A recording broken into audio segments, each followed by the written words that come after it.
Presta bem atenção no que eu vou te falar agora. O que eu vou ensinar nesse vídeo você não pode usar para benefício próprio.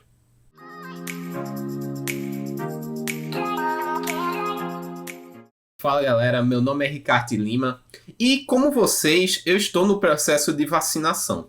E nesse processo de vacinação você já pode ter se deparado com uma página como essa daí. Vamos analisar essa página. Isso daqui é uma página da Prefeitura de Jaboatão dos Guararapes, uma cidade vizinha daqui de Recife, e que basta você colocar o código da solicitação, que é basicamente a solicitação de vacinação, e você consegue a sua informação de data, local, etc. Vocês já devem ter visto vários sites assim sendo feitos por necessidade atualmente, né? Mas, cara, para pensar. Um site como esse, ele está interligado com um banco de dados que, cara, ele pode ter várias informações de vários usuários daquela cidade. No mínimo, o nome. No mínimo, claro, o local e a data onde ele vai fazer a vacinação. Mas quem sabe um CPF, uma residência, alguma coisa assim. E preste bem atenção, e se eu dissesse que é possível... Caso a programação por trás de um site como esse seja mal feita, é possível apenas jogando alguns códigos aqui nessa linha nesse input, eu conseguir esses dados, cara. Cara, o pior é que isso é possível e isso é uma vulnerabilidade já muito estudada e que todo programador deve conhecer, chamada SQL Injection. Mas calma, o nosso objetivo na .code, mais uma vez, como lá no vídeo do ransomware, que vocês gostaram bastante, e do Keylogger também, nosso objetivo não é lhe ensinar algo que possa ser perigoso ou alguma forma de obter benefício próprio através da tecnologia. Muito pelo contrário, é importante que um programador conheça esse tipo de ataque chamado SQL Injection para que ele possa se defender nas práticas e nos sistemas que ele cria. Até para provar isso, esse vídeo está sendo motivado pelo projeto da cadeira Auditoria e Segurança de Sistemas de Informação do meu curso de Sistemas de Informação do Centro de Informática da Universidade Federal de Pernambuco. Caso você esteja boiando, caso você não faça ideia do que eu estou falando, preste bem atenção no que eu vou falar agora. Mas calma.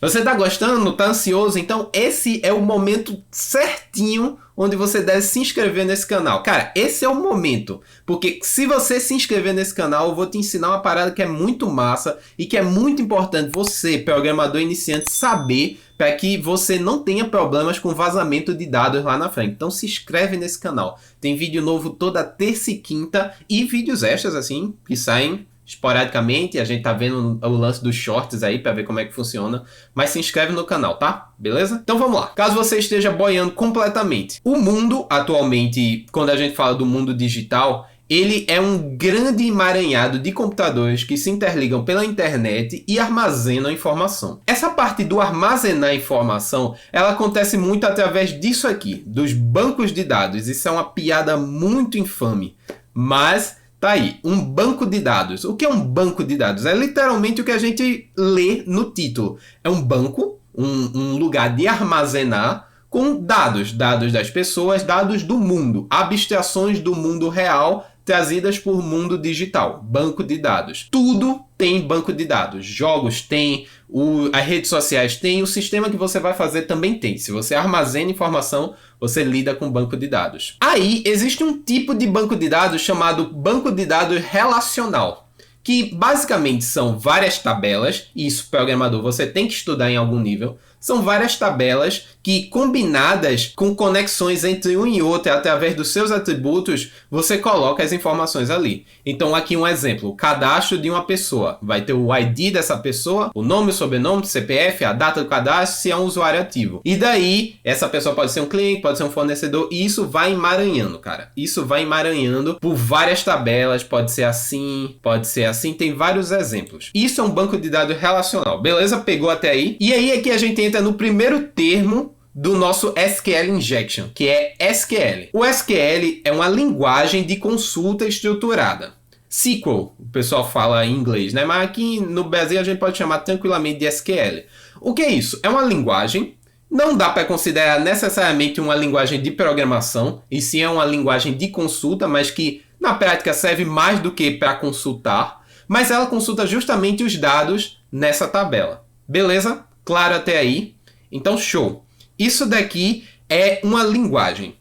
Se você nunca viu uma linguagem SQL, o MySQL é uma linguagem, uma abstração desse tipo de linguagem, o SQL. Existe o SQLite, existe o PostgreSQL e várias outras. A que a gente vai trabalhar hoje é justamente o MySQL. Então, se você nunca viu um SQL na vida, uma linha de SQL, deixa eu abrir um Notepad aqui para te mostrar. Bem simples essa linha aqui. É a linha mais simples possível quando se trata de SQL. O que ele está dizendo aqui? Eu estou fazendo uma busca nas minhas tabelas. E eu estou dizendo, eu quero que ele pegue todos os atributos da tabela usuários. Então, se existir uma tabela usuários no banco, ele vai pegar tudo ali. Vai pegar o nome, o CPF, tudo. Eu poderia pesquisar alguma coisa como first name, last name.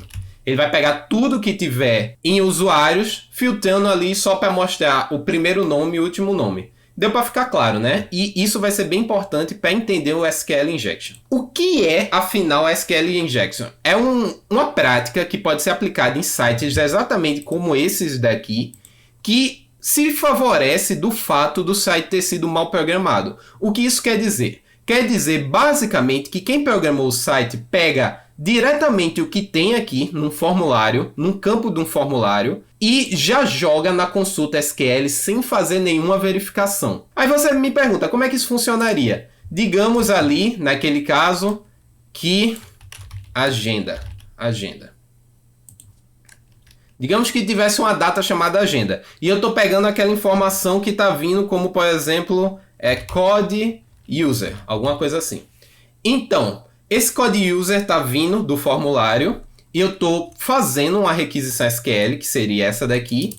E aí que um complemento, né? Where, onde code user, que seria o nome no banco, né? É igual a code user, que é o que eu recebi do formulário. Então tá bem claro, né? Eu recebo isso daqui do formulário e aqui eu vou ter uma consulta SQL que vai pegar a agenda, pode ser a data, né?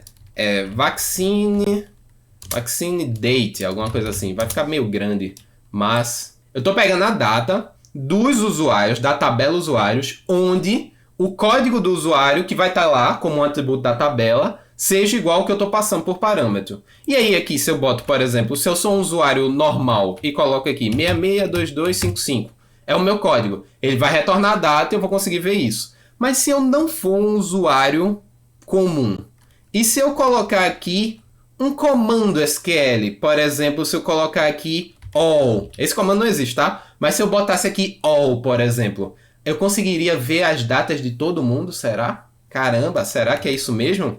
É por aí que funciona a SQL Injection.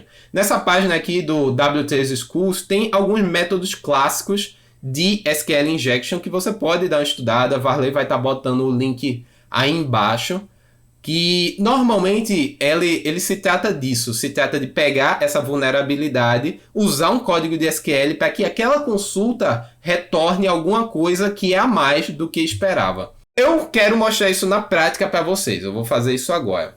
Eu pensei em programar um back-endzinho com Node.js, alguma coisa assim, mas ia perder muito tempo, cara. Existe uma coisa chamada DVWA, que é como se fosse um programa. Você instala numa máquina Apache que está rodando aqui no meu servidor, junto com um MySQL que também vai estar rodando. Varley também vai botar o link na descrição se você se interessar por instalar isso na sua máquina. Mas ele é um conjunto de ferramentas completo para você que, diferente de mim, é um especialista em segurança de dados, treinar invasões. Porque é importante, se chama ethical hacking. Você está treinando ali para fazer com que seus sistemas não passem por esse tipo de vulnerabilidade, saca? Então, beleza, vou logar aqui. E aqui, cara, ele disse que a senha é muito simples. E aqui eu vou escolher SQL Injection. Você pode ver que tem várias aí. Brute Force, upload de arquivo é bem perigoso. Um CAPTCHA que não funciona. Eu vou escolher aqui SQL Injection. Então você pode ver que esse formulário é bem parecido com esse daqui. tem um campo e tem um botão. Se eu colocar, por exemplo, aqui 1, beleza. É claro, 1 já é muito simples, normalmente seria um CPF, que é um número que você não é ordenado, né? A chave não é ordenada, então não faria 1, 2, 3. Ou se não fosse o CPF, seria o ID gerado, autogerado que dá para a pessoa, o que for. O código da consulta. Esse exemplo é bem simples. Mas tá aí, 1. Agora, veja que interessante. Digamos que eu bote 2, tem outro usuário aqui e 1, beleza. 1 e 2 a gente percebeu que tem uma ordem, mas a gente já chegou à conclusão que não seria assim normalmente. E se eu colocar esse código aqui que eu anotei para vocês? Se eu colocar esse código aqui, veja que isso não é exatamente um código que se espera da busca, não seria a mesma coisa de colocar esse código aqui. Aqui eu imaginaria que seria um número, mais ou menos assim. Não seria algo estranho assim. Mas se eu der o submit aqui, ele me mostra todos os usuários. É claro, por exemplo, só são 4, mas ele poderia mostrar infinitos usuários que tenha nesse banco. Vê o perigo. E por que isso está acontecendo? Vamos voltar lá para a coisa. Digamos que fosse algo parecido com isso aqui. E aí, ao invés de esperar um número aqui, você joga isso daqui. O que isso meio que quer dizer? Essa aspa aqui espera que já tenha uma aspa antes. Então, se eu não botasse essa aspa aqui, ele ia dar um erro. Mas como ele sabe que provavelmente já tem uma aspa antes, porque normalmente consultas em SQL, em frameworks, coisas assim, são mais ou menos assim, ó. São as coisas mais ou menos assim aí. SQL.exec. Isso eu já vi em Rails, já vi em Android, já vi em um monte de coisa. Então, são mais ou menos assim. Então ele sabia que tinha essa aspa antes, tá ligado? Então ele já fechou a aspa aqui. E aí quando ele fecha, isso daqui vira um bloco lógico. E depois aí coloca esse OR e aí coloca o que ele quiser aqui. Que é basicamente uma condição de verdadeiro, né? 1 é igual a 1? É. Se 1 é igual a 1, ele vai mostrar todos a informação, né? No caso aqui seria first name e last name. Ele vai mostrar de todos os usuários que o código de usuário seja 1 ou que o código de usuário seja válido. Ou seja, seja verdadeiro. 1 igual a 1 é verdadeiro. E aí, cara, aí ele mostra de todo mundo. Vamos fazer uma coisa mais complexa? Conforme você vai ficando experiente em SQL, você pode jogar códigos tipo esse daqui. E aí, isso daqui é só para fins didáticos, né? Que ele só funciona aqui no DVWA. Códigos como esse daqui. E ele começa a retornar coisas diferentes. Por exemplo, qual é o nome do admin. Isso pode ser uma coisa bem útil. Se você jogar outros códigos, e aí Varley também vai estar colocando a lista aqui de códigos para você testar aqui no DVWA, ele começa a mostrar, por exemplo, todos os usuários com os nomes, sobrenome, ID, senha, UID, o que for, com o que você está conseguindo fazer aí, cara. Então isso que é SQL Injection, é você botar um termo que não era esperado, não é um termo normal, e por causa do programador que não fez tratamento em relação a isso, não funciona, quebra, e aí você consegue dar as informações para o atacante de graça, cara. Então, é justamente isso. Só que, a grande sacada, SQL Injection pode parecer meio assustador assim de começo, mas ele é uma forma de ataque bem conhecida. Pode ficar tranquilo. O que é que eu quero dizer com ele é uma forma de ataque bem conhecida? Quer dizer que já existem muitas formas de lidar com isso. Pode ficar bem tranquilo em relação a isso. Esse vídeo é para motivar você, programador iniciante, que vai desenvolver um back-end para a sua aplicação. E se você não usar os métodos de tratamento de SQL Injection, isso pode acontecer. Mas é até bem tranquilo fazer isso atualmente. Perceba, por exemplo, aqui. Se eu quisesse botar aquele 1 aspas igual a 1, quer dizer, 1 aspas ou 1 igual a 1. Vou pegar ele aqui. Se eu quisesse botar aqui, ó, e consultar, será que vai? Não apareceu nada. Se isso daqui estiver rodando no AWS, no Azure, numa cloud desse tipo, essas próprias máquinas elas já têm algum nível de segurança contra a injeção de SQL. Então, ele, mesmo que o programador tenha errado, não tenha feito esse tratamento, ela vai ver, essa requisição está estranha, vou dar um jeito nisso daí. E digamos que não seja, digamos que esteja rodando numa máquina lá na prefeitura de Jaboatão.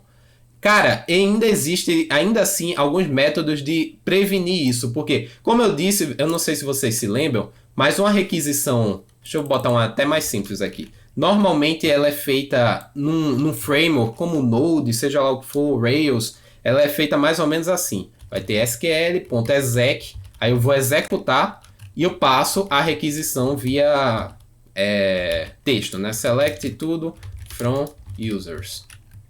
Seria uma linha mais ou menos assim. Só que, se você simplesmente botasse aqui o where, sei lá, name igual a aquele code user que está chegando ali, provavelmente esse framework já vai dizer, ó, essa forma que tu tá fazendo aí, ela é muito suscetível a SQL injection. Não faz desse jeito, não faz desse jeito aqui, por exemplo. Aí você bota o cifrãozinho aqui e você passa o parâmetro como parâmetro do exec. Aí eu posso passar aqui, code user.